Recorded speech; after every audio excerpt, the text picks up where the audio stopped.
Bendito Padre Celestial, gracias te damos en esta hora, Señor, por este día. Gracias te damos, Señor, por este servicio. Gracias te damos por la alabanza, Señor, aunque a veces tú sabes que no sale como queremos, Señor, pero sale de nuestro corazón. Y eso, Señor, yo sé que tú lo ves.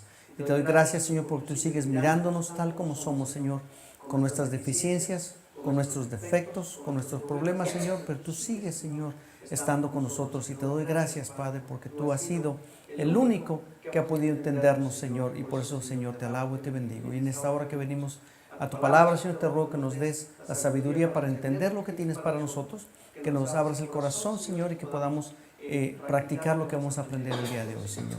Te doy gracias, Señor, y te bendigo en el nombre de Jesucristo. Amén. Gloria a Dios, ¿verdad? Lo que vamos a hablar hoy, vamos a hablar acerca de Jesucristo.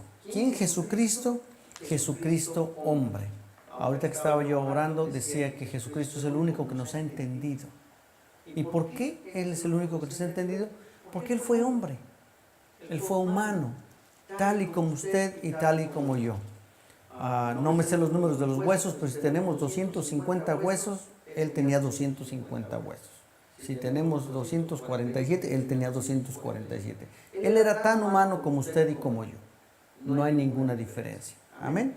De eso es de lo que vamos a hablar hoy. Vamos a leer en 1 Corintios 12, 13. Es un versículo bien interesante porque nos habla de los que estamos aquí. Entendemos que Jesucristo es Dios y entendemos que Jesucristo es hombre. Pero usted y yo no lo podemos entender nada más porque alguien nos lo explicó. Tiene que haber algo más. 1 Corintios 12, 3 dice así: por tanto, os hago saber que nadie que hable por el Espíritu de Dios llama anatema a Jesús. Y nadie puede llamar a Jesús Señor sino por el Espíritu Santo. Así que no es de usted, no es de mí que llamamos a Jesucristo nuestro Señor, sino es del Espíritu Santo que vino a nuestra vida, nos dio la fe para creer. Y ahora creemos en Jesucristo, el Hijo de Dios, quien vino a esta tierra a morir por usted y por mí. Amén. Pero hay muchas personas que no entienden eso. Hay muchas personas que uno les trata de explicar, inclusive iglesias que cambian la verdad, que cambian lo que la Escritura dice y lo acomodan a su manera de pensar, de tal forma que ellos lo puedan comprender. Pero la palabra dice que no es de que nosotros comprendamos, es que nosotros entendemos por medio del Espíritu Santo. Jesucristo fue hombre y Jesucristo fue Dios al mismo tiempo cuando vivió en la tierra. Y Él sigue siendo Dios. Así que cuando hablamos de Jesucristo, cuando hablamos de lo que Él hizo aquí en la tierra, imagínese usted, para que podamos comprender un poquito mejor, imagínese que usted le llaman por teléfono y le dicen: le tengo un trabajito, me gustaría que viniera a trabajar conmigo. Y usted dice: oiga, está bien, ¿cómo qué le gustaría que yo hiciera? Me gustaría que usted fuera el entrenador de nuestro equipo de fútbol soccer. Bueno, pues si le llaman a esa pregunta, si le llaman para tomar esa posición, lo menos que esperamos es que usted sepa jugar fútbol soccer. Si usted no sabe jugar fútbol soccer y le llaman para que sea entrenador de un equipo de fútbol soccer, suena bastante ilógico. ¿Cómo es posible que usted quiere que yo entrene a su equipo si usted sabe que yo no sé nada de fútbol? Suena bastante ilógico. Tal vez usted tiene una condición física que le impide jugar el juego y nunca ha jugado fútbol, pero usted siempre ha jugado, siempre ha seguido los equipos, usted siempre ha estado ahí ayudando al otro entrenador, usted siempre ha apoyado aquí y usted sabe algo de fútbol. Bueno, a lo mejor así sí funciona la cosa. Por eso lo quieren para entrenador. Puede ser que usted nunca jugó fútbol soccer, pero usted, cuando sus hijos iban a la escuela, usted iba ahí y estaba ayudando a los muchachos, les enseñó y aprendió. Y a lo mejor ya tiene usted algunas habilidades y sabe lo que se trata ser entrenador de fútbol soccer. A lo mejor, si usted tiene esa capacidad, las condiciones, el conocimiento, la habilidad, pues a lo mejor, aunque usted nunca haya jugado fútbol soccer, usted puede llegar a entrenar un equipo de fútbol soccer. Y este principio lo podemos aplicar para cualquier actividad de nuestra vida, cualquier trabajo, cualquier cosa que usted quiera hacer. Si usted no tiene conocimiento, si usted nunca se ha involucrado en eso, es difícil que usted lo pueda hacer.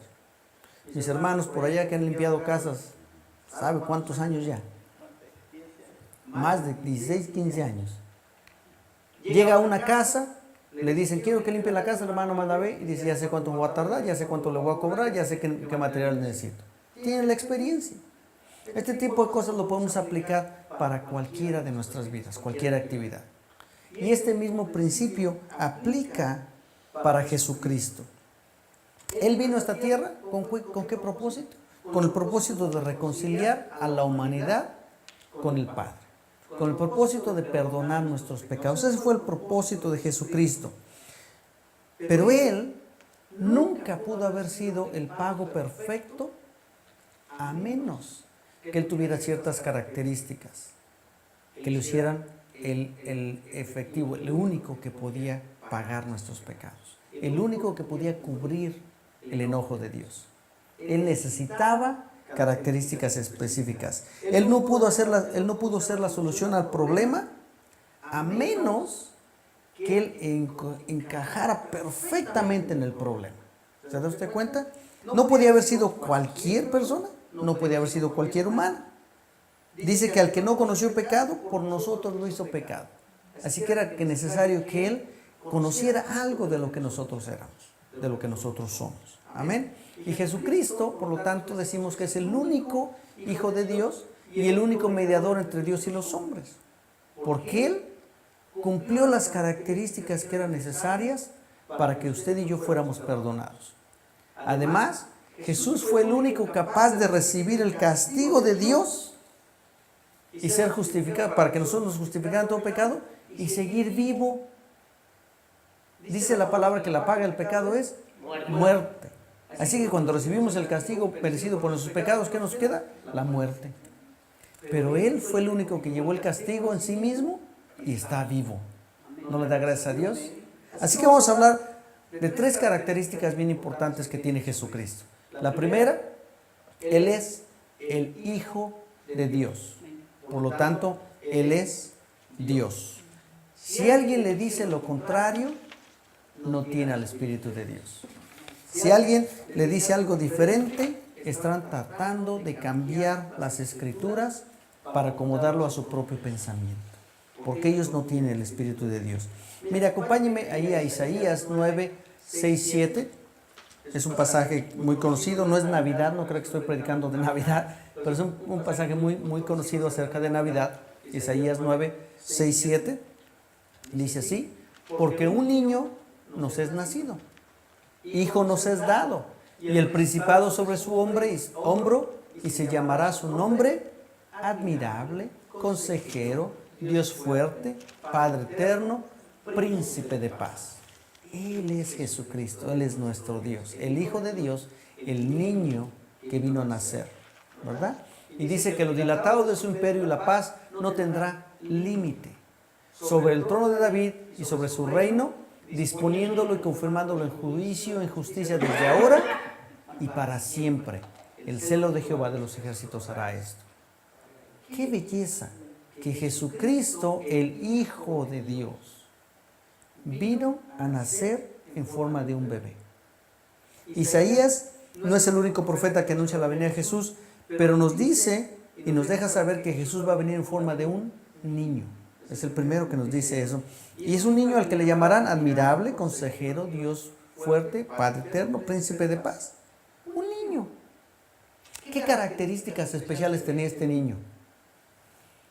Vamos a ver, acompáñenme a Lucas 1, del 26 al 27, y después nos vamos a brincar al versículo 35. Lucas 1, 26 y 27, y de ahí nos brincamos al versículo 35. Amén. Hago un pequeño comercial. ¿Qué años aquellos cuando yo iba a la iglesia que no había estas pantallas? Y que tenía que estar abusado con el predicador porque aventaba palabra tras palabra y uno quiere estar abusado. Comercial para que usted se ponga abusado. Amén. Dice así: al 6º mes, el ángel Gabriel fue enviado por Dios a una ciudad de Galilea llamada Nazaret. ¿A quién? A una virgen desposada con un varón que se llamaba José, de la casa de David, y el nombre de la virgen era María. Viene el ángel, encuentra a María y habla con María. ¿Quién era María? Una virgen que estaba comprometida a casarse con José.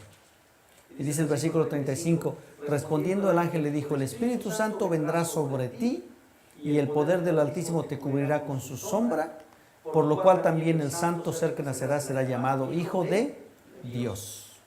Aquí se junta la profecía de Isaías con el mensaje del ángel.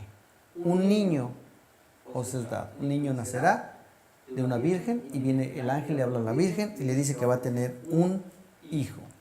Ese es el momento en la historia de la humanidad en que todas las profecías se juntan para que los hombres, los humanos, tengamos la posibilidad de reconciliarnos con Dios. Es el momento preciso en la historia en que el anunciamiento de Jesucristo se abre las puertas para la salvación del mundo. Esto ya lo había anunciado muchísimos años atrás Isaías, pero en ese momento no pasaba nada. Isaías no vio a Jesús, él nomás lo anunció. Y viene el ángel y le habla a María y le dice, María, tú vas a ser mamá. Y el hijo que nacerá de ti será santo, dice. Será llamado Hijo de Dios. María hace la pregunta más interesante de toda la Biblia. ¿Y cómo será esto posible? Sabemos, ¿verdad? Por la tradición, por la historia, sabemos que María era una adolescente que estaba comprometida con José. Sabemos en base a las tradiciones, tal vez todavía a algunos de ustedes les tocó, que en aquellos días no había la clase de educación sexual. No la mandaron a María que tomara esa clase. Estaba comprometida con José. Y sabemos que lo mejor que les podía pasar en aquellos días era tener hijos. Entonces María, ¿qué estaba preparada? Para tener hijos. Mentalmente ella sabía que se iba a casar y que iba a estar con su esposo y que iba a tener hijos. Era todo lo que sabía. Pero además sabía una cosa más. Sabía que nunca había estado con nadie. Entonces le dice al ángel, entonces, ¿cómo va a ser esto? ¿Cómo va a ser que yo voy a tener un hijo si soy virgen? Habráse visto. ¿Cómo pasará esto? Nunca ha pasado. No era una duda acerca de la palabra del ángel, era una duda lógica. Ella razonó lo que le dijo el ángel y dijo, un momentito, por favor, si me platica cómo va a ser la cosa, porque está bien raro, ¿verdad? Y en Mateo, y dice que el Espíritu Santo vendrá sobre ti, acabamos de leer, dice, el Espíritu Santo vendrá sobre ti y el poder del Altísimo te cubrirá con su sombra, por lo cual también el santo ser que nacerá será llamado Hijo de Dios. La respuesta del ángel es nuestro argumento más contundente.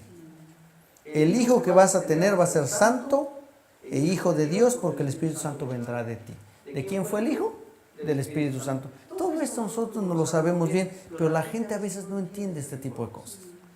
Si me acompaña Mateo 1:18, seguimos viendo a Jesucristo en una manera tan natural como a veces no lo hemos explicado. Mateo 1:18 dice, el nacimiento de Jesucristo fue así.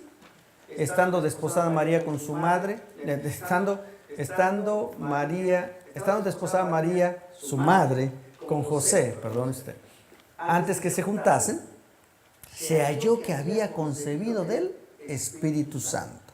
María concibió un hijo ¿de quién? Del Espíritu Santo. No hay duda. Jesús es el Hijo de Dios. No hay duda. En Marcos 1:1 dice, principio del Evangelio de Jesucristo, Hijo de Dios. No hay duda.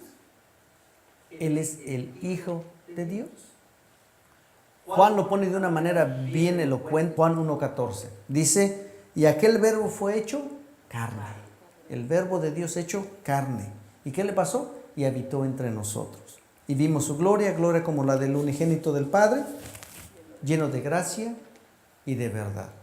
¿Quién era el que nació? El verbo encarnado de Dios. Jesús es Dios. No hay duda. Si alguien le dice otra cosa es diferente. Jesucristo es Dios. Jesús es el verbo encarnado quien habitó entre nosotros. No hay duda. Amén. Pero Jesucristo también era hombre. Vamos a ver el Hijo de los hombres. Él se llamaba a sí mismo, yo soy el Hijo de los hombres. Así se llamaba. Acompáñame a Lucas 2, 4, 7. Aquí vemos la cosa más sobrenatural que ha pasado en las circunstancias más naturales, nunca antes vistas. ¿Cómo está eso? Vamos a ver. Lucas 2, del 4 al 7 dice: y José subió de Galilea, de la ciudad de Nazaret, a Judea, a la ciudad de David, que se llama Belén, por cuanto era de la casa y familia de David, y para ser empadronado con María su mujer, desposada con él, la cual estaba encinta. Entonces ellos van a Belén, ¿verdad? Porque había que ser censados. Y aconteció que estando ellos ahí, se cumplieron los días de su alumbramiento. Y dio a luz a su hijo primogénito y lo envolvió en pañales y lo acostó en un pesebre, porque no había lugar para ellos en el mesón. ¿Qué pasó aquí? Jesús nació de una mujer, tal y como todos nosotros nacimos. Un día llegó para nuestra mamá, se llegó el día de alumbramiento y usted y yo salimos. Y aquí estamos. Tan natural fue el nacimiento de Jesucristo. Él nació y lo primero que hizo María, ¿qué fue? Envolverlo en pañales. Él no apareció de 30 años y empezó su ministerio. No. Él nació un bebecito, ¿va? Y después de que María lo envolvió en pañales, ¿qué cree que hizo María? Pues le cambió los pañales porque había que ponerle otros, pues si los niños no duran con los pañales. ¿No es cierto? Y después, ¿qué hizo María? Le dio de alimentar, lo alimentó y hay que cambiarlo otra vez el pañal. Era un niño tal cual, otro niño. No había ninguna manera. Le enseñó a comer, le enseñó a hablar, le enseñó a caminar, a comer, todo. Como todos los niños. Tan normal como cualquier otro niño. Cuando Jesús nació, ciertamente una multitud de ángeles vinieron, anunciaron el nacimiento a los pastores fueron corriendo y anunciaron a toda la ciudad, adoraron al bebé, vinieron magos de otra ciudad a adorar a Jesucristo, todo el mundo se enteró, fue un gran evento, pero después de eso, la gente de Belén ni puso atención, ni siquiera le abrieron las puertas de la casa a ese bebé. Después de que nació, de que no había lugar en el mesón, nadie dijo: ¡ah! Es el Hijo de Dios, pásele a mi casa aquí que habite. No, dijeron: otro muchacho más que vino. Estaban ellos siendo censados, estaban ellos siendo contados, por eso es que estaban en esa ciudad. A saber cuántos niños nacieron ahí de los extranjeros que fueron a ser censados. Jesús era otro niño más que había nacido en esa ciudad. No pasó nada en la ciudad, nadie cambió su manera de vivir. No le construyeron una catedral con el nombre de María, luego ahí, oiga, vamos a hacer. No, él era otro niño más. María era otra adolescente más que estaba teniendo un bebé. Tan natural como cualquier cosa. Nadie tenía idea de lo que estaba pasando. Mire, más adelante en Mateo 2, 16, 18, poquito para allá y para acá, como siempre lo traigo en las escrituras para todos lados, para que usted busque en la Biblia y usted sepa de lo que se trata para que nadie lo engañe, ¿verdad? Mateo 2, del 16 al 18, dice: Herodes, entonces, cuando se vio burlado por los magos, se enojó mucho y mandó matar a todos los niños menores de 2 años que había en Belén. ¿Qué hizo Herodes? Mandó matar a todos los niños.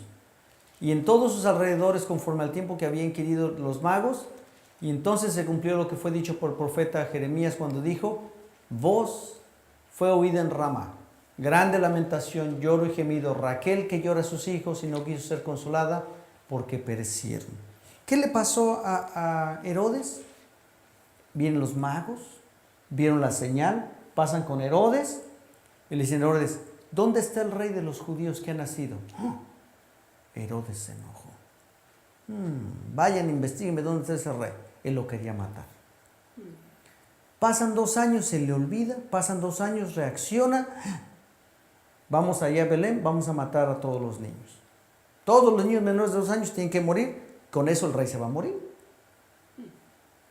Oiga, si usted viene a mi casa y quiere matar a mi hijo, Yo le digo dónde está el otro bebé que tiene usted que matar. Usted no me mata a mi hijo.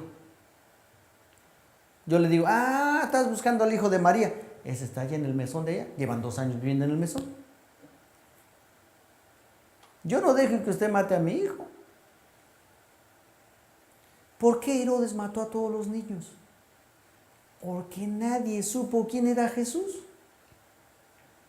Era otro niño, si usted me lo permite, otro niño del montón, igualito a todos los niños. Si ya tenía 2 años, ya andaba corriendo para todos lados como cualquier otro niño. Llegó Herodes con los soldados. ¿Dónde está el rey de los judíos? Aquí no ha nacido ningún rey. ¿Cuál rey? ¿De qué está usted hablando? Hace 2 años que nació. No, pues a saber quién es ese niño. Está loco. Jesucristo es Dios. Amén. Jesús es el verbo encarnado quien habitó entre nosotros, pero Jesús también fue hombre tal y como todos nosotros. Jesús fue Dios cuando él habitó en la tierra, fue Dios y fue hombre al mismo tiempo. ¿Se da cuenta? Por esa razón, y solamente por esa razón, Él es el único mediador. No hay otro. Solamente Él, porque Él fue el único. Mire, se lo voy a poner de esta manera. El único humano que ha nacido de una mujer sin pecado. Adán no tenía pecado, pero Adán no nació de una mujer. Eva no nació de una mujer y Eva no tenía pecado. El único humano que ha nacido de una mujer sin pecado se llama Jesucristo. Y Él es Dios y fue hombre cuando habitó entre nosotros. Y hablando de Adán y Eva, Génesis, para mí la historia de Adán y Eva es una de las más fascinantes historias que hay en la Biblia. Tal vez porque encierra muchos secretitos, tal vez porque de repente le encuentra uno algo diferente que uno no había visto, pero a mí me encanta la historia de Adán y Eva y siempre regreso a esa historia. ¿Cómo me gustaría vivir un día sin saber lo que es el pecado? Oiga, Adán y Eva vivieron así no sé cuánto tiempo, pero lo echaron a perder. Ok, Génesis 2, 15 al 17 dice así: tomó pues Jehová Dios al hombre y lo puso en el huerto del Edén para que lo labrara y lo guardase. Y mandó Jehová Dios al hombre diciendo: de todo árbol del huerto podrás comer, mas del árbol de la ciencia del bien y del mal no comerás, porque el día que de él comieres, ciertamente morirás. Un mandamiento de lo más sencillo, ¿no es cierto? Aunque a veces a nosotros nos dicen: mira, no agarres de esas galletitas que están ahí, porque las hice, porque las voy a llevar a la fiesta que me invitaron, y tienen un montón de galletas, las únicas que se antojan son las que acaban de hacer, y quieren irse a comer esas galletas, ¿va? Eso le pasó a Adán y Eva. Ellos tenían montones de árboles y el único que se les antojó fue el árbol del conocimiento del bien y del mal. ¡Qué tremendo! Un mandamiento sencillo: no comas de este árbol. Con eso es suficiente. La palabra que leemos ahí del árbol de la ciencia del bien y del mal es la palabra del conocimiento. Mira, aquí dice en el versículo 16, dice: de todo árbol del huerto podrás comer, mas del árbol de la ciencia del bien y del mal no comerás, porque el día que él comieres ciertamente morirás. Hay una palabra que dice ciencia. La palabra ciencia del bien y del mal viene de una palabra hebrea, que creo que se dice Da'at, no sé cómo se diga, porque no hablo hebreo, pero le estudié, y viene de esa palabra. Esa palabra quiere decir conocimiento. Entonces el árbol de la ciencia del bien y del mal es el árbol del conocimiento del bien y del mal. En otras palabras, el árbol les dio el conocimiento de lo que era el bien y el mal. No es que no existiera el bien y el mal antes de que comieran del árbol. En ese momento es que ellos tienen conciencia de lo que es bueno y de lo que es malo. Antes no estaban conscientes de ello. Pero además de que pecaron, además de que se dieron cuenta de eso, de alguna manera adquirieron un conocimiento adicional. ¿Cuál fue ese conocimiento? El conocimiento que ellos adquirieron fue que a Dios no le gusta el pecado. ¿Cómo así? Acompáñame ahí mismo en Génesis 3 del 7 al 11, en la siguiente página. Dice así: entonces fueron abiertos los ojos de ambos y conocieron que estaban desnudos. Entonces cosieron hojas de higuera y se hicieron delantales y oyeron la voz de Jehová Dios que se paseaba en el huerto al aire del día. Y el hombre y su mujer se escondieron de la presencia de Jehová Dios entre los árboles del huerto. ¿Se da cuenta? Inmediatamente que viene el pecado a su vida, viene el conocimiento, el hecho de que saben que no pueden estar en la presencia de Dios porque han pecado. Inmediatamente. Mas Jehová Dios llamó al hombre y le dijo, ¿dónde estás tú? Y él respondió, oí tu voz en el huerto y tuve miedo, porque estaba desnudo y me escondí. ¿Ah? Se escondió de la presencia de Dios. ¿Por qué? Porque sabía que había pecado en su vida y sabía que no podía estar delante de la presencia de Dios con pecado. Inmediatamente ese conocimiento vino a su vida. ¿Se da cuenta? Si hoy en día una persona dice, oh, yo soy bueno, yo me voy a ir al cielo, sí, yo no necesito creer en nadie. Créame, muy adentro ellos saben que no pueden estar en la presencia de Dios con ese pecado que está en su vida, pero no quieren aceptarlo, no quieren dar su vida a Dios, ¿verdad? Dios les responde y les dice, ¿quién te enseñó que estabas desnudo?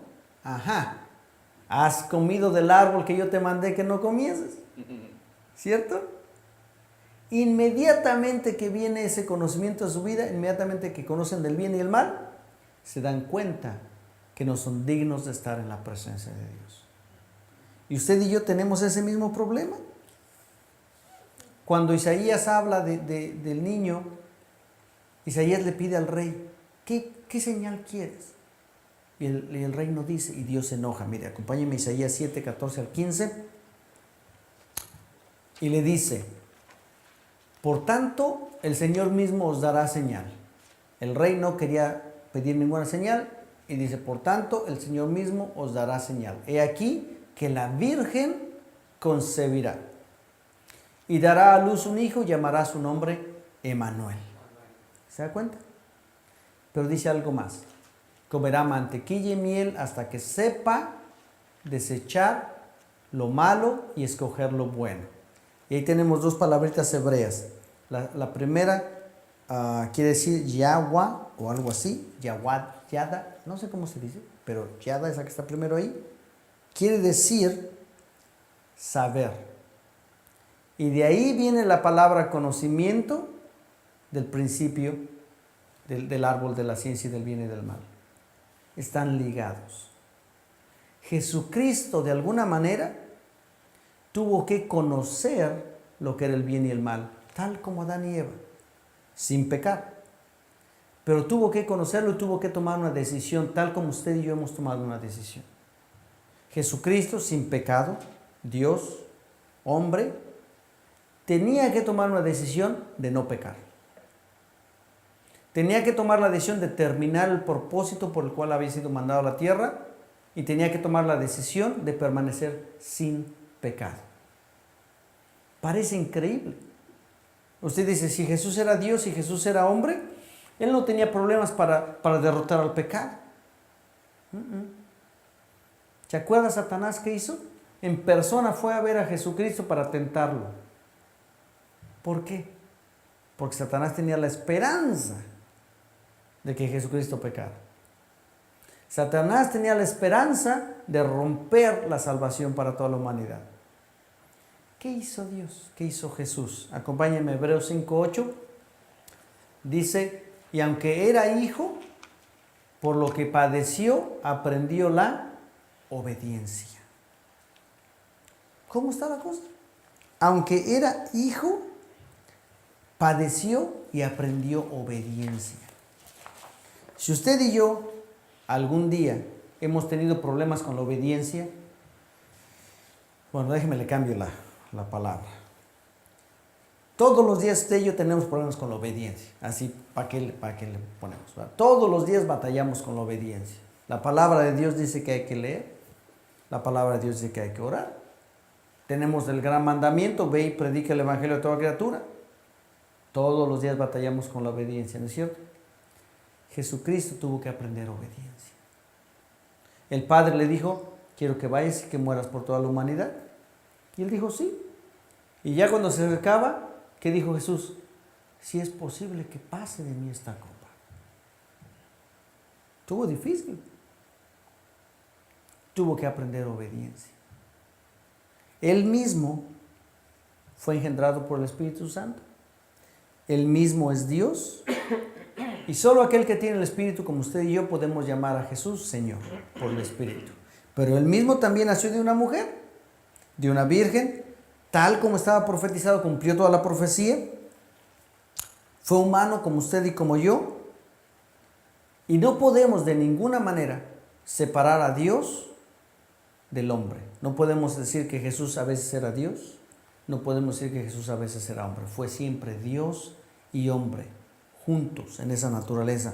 Aunque usted y yo no lo podamos comprender, cualquiera que le dice que Jesús no es Dios, no tiene el Espíritu. No ha conocido a Dios, es anatema. No ha conocido a Jesucristo. Solo podemos llamar Señor a Jesús por medio del Espíritu. Jesús, cuando vivió en la tierra, fue Dios y hombre al mismo tiempo todas las veces. Y además, Él fue el intercesor que recibió el castigo que nosotros nos merecíamos. Y no es que Dios quisiera castigar a su Hijo. No pensemos en un Dios. ¿Qué clase de Dios que quería castigar a su Hijo? No. Dios quiere reconciliarnos con Él. Dios quiere perdonar nuestros pecados. Dios quiere que todas las personas no mueran, vivan con Él. Y la única solución fue poner a su Hijo en esa cruz. ¡Qué tremendo amor! No es que lo quisiera castigar, pero era la única solución. Ninguna persona que haya nacido de mujer ha nacido sin pecado, excepto Jesucristo. El único, y aún Él mismo tuvo que aprender a ser obediente.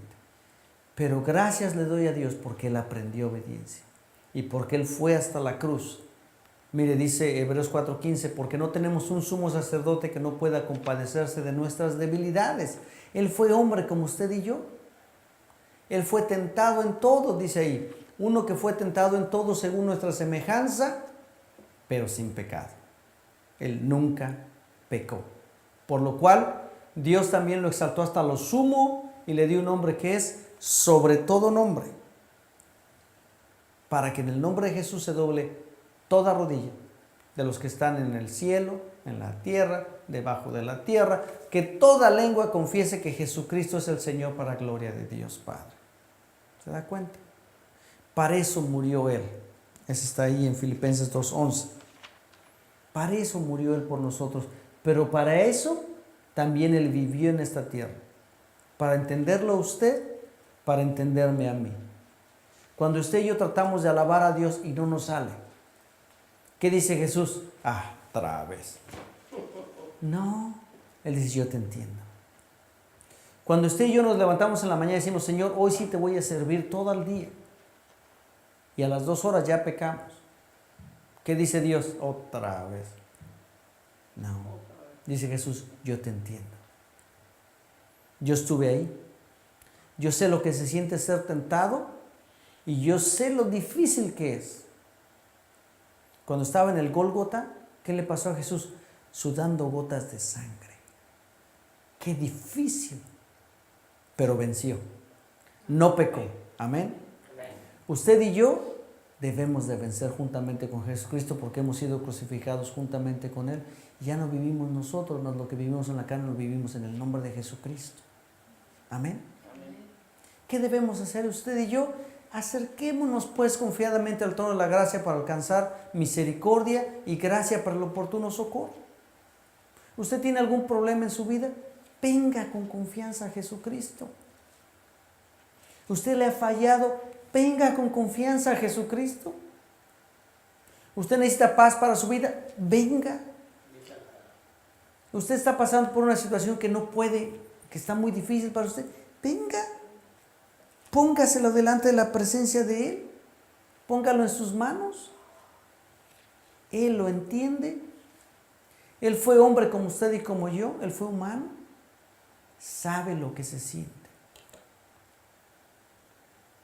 ¿Se acuerda cuando Jesucristo fue a las bodas de Caná? Cuando inicia su ministerio, le dice la mujer, bueno, se les acabó el vino, le dice María. Y dice él, bueno, pues todavía mi tiempo no ha venido. Y hace el milagro. ¿Cómo es que su tiempo no había llegado y sí pudo hacer el milagro? No era su ministerio el que no había empezado. Era el tiempo para morir.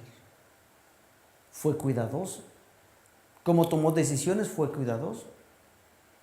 Cuando iba a veces de un lugar a otro lado, iba y rodeaba y no pasaba por Jerusalén. A veces, cuando estuvo en la barca, que vio que la multitud lo seguía, que le dijo a los discípulos, adelántense, para que la multitud no lo siguiera, y él se fue a orar. Astuto. Y después caminó por el agua y llegó al otro lado. Cuando usted está por la vida tomando decisiones y no sabe cómo hacer, Señor, ¿cómo le hago? Él estuvo ahí. Él tomó las mismas decisiones que tú y yo estamos tomando. Él sabe lo que se trata. Acerquémonos pues confiadamente al trono de la gracia para alcanzar misericordia y hallar gracia para el oportuno socorro. Vengamos confiadamente a Él, porque no tenemos un sumo sacerdote que no nos comprende. Tenemos uno que fue tentado en todo, pero sin pecado. Amén. Vamos a ponernos de pie y vamos a orar.